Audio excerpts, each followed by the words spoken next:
Pilot's Wife by Krishan Coupland. The first time she flies, she holds the black molded armrest all the way up, seeing ground recede like a backwash tide, the airstrip becoming insignificant and scurrying, houses and roads and fields obscured lightly as if behind a veil of milk. Power lines change angles with their shadows, obscure geometry.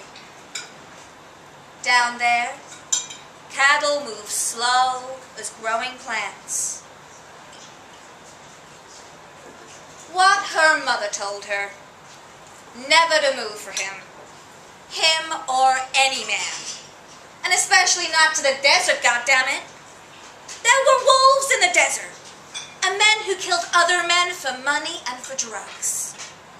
She wouldn't last out there, not on her own. The first night in the house, they made love on the floor of the living room, on the bare boards, gasping and grasping and sudden. Skin grazed against rough wood. She bit her lip. She came. Around them their lives sat inert in boxes. The delivery of the helicopter. 8 Mexicans arrived with a flatbed truck. The fiberglass body strapped to the back with heavy belts. They lifted it off and down by hand, it was so light.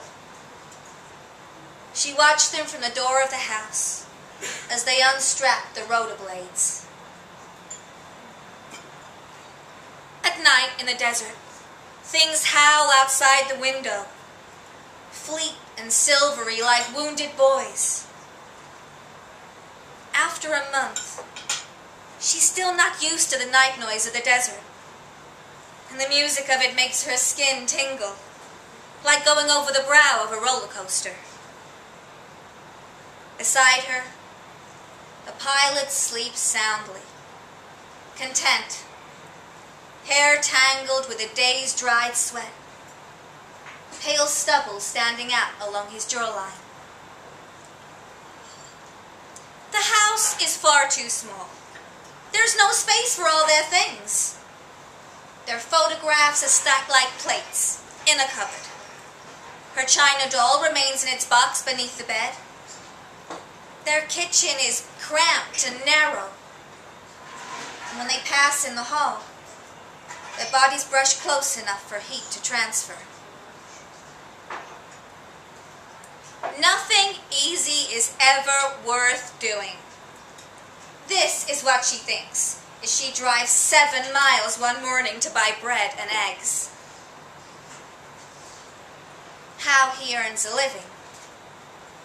Packs of tourists pull off the highway in minibuses and rental cars, crammed into the tiny bubble of the helicopter. He drags them skyward, skims the 8 miles of desert between them and the lip of the canyon, floats over, down past ancient and decaying railways, thick grikes of rock that have lasted 1,000,000 years. Instead of children, they buy a dog. A gray-white mixed breed, yappy and excitable. A desert dog who sleeps in the porch. Some nights she wakes, and as she tiptoes to the bathroom, she sees him sitting up on the other side of the screen, ears pricked, alert and sharp-toothed as a wolf. Each week, she washes the blue fiberglass eggshell in which he makes his living. It is the only thing in 100 miles that she's not completely sure she likes. The gleaming runners, the controls worn to a black veneer, metal rotors as cold as space. In that first year, her belly remains flat as the desert around them. flat as Kansas. But she is fertile. She knows it. She can feel it glowing out of her like light through a fingernail. She is young. She is in love. They have sex often, and at night she watches him sleep, the inward, outward hushing of his breath. After high school, she never knew what it was she wanted, so she drifted, waitressing because it was easy, and working at the fair that came to town at the tail end of the summer each year. One year, a traveling boy told her fortune. "You're gonna be famous," he said. She stayed in town and waited for a circus worth running away for. One day, as he's coming into land, that puppy dog escapes through a hole in the screening, a greyhound blur of speed and loyalty, yapping towards the descending body of the helicopter. She scatters forward, panicked, and manages to catch the collar, drag the animal back as it barks and pants, eyes wide, teeth open in a mad or friendly grimace.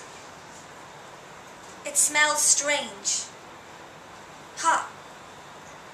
It turns in circles, and she twists her fingers into the long, thick fur of its black, and shushes it until it lies down at her feet. How they met. He was studying for his pilot's license at the airfield, staying in a cheap hotel in town 4 days a week. He told her that when he learned to fly, she would be the first person he would take with him. She'd never been higher than the tops of the trees before.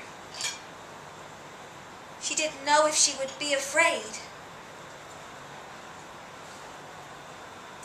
Her greatest fear is that one day he will not return.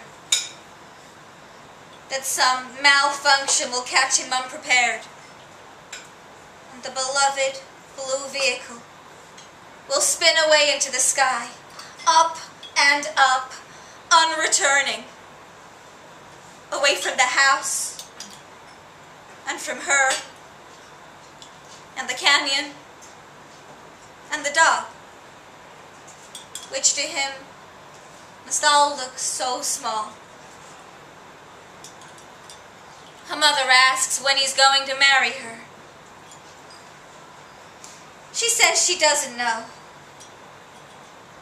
She read in a magazine that if 1 year you put a pebble in a bowl each time you make love, then next year remove one each time, the bowl will never empty. She tries this. It turns out to be true.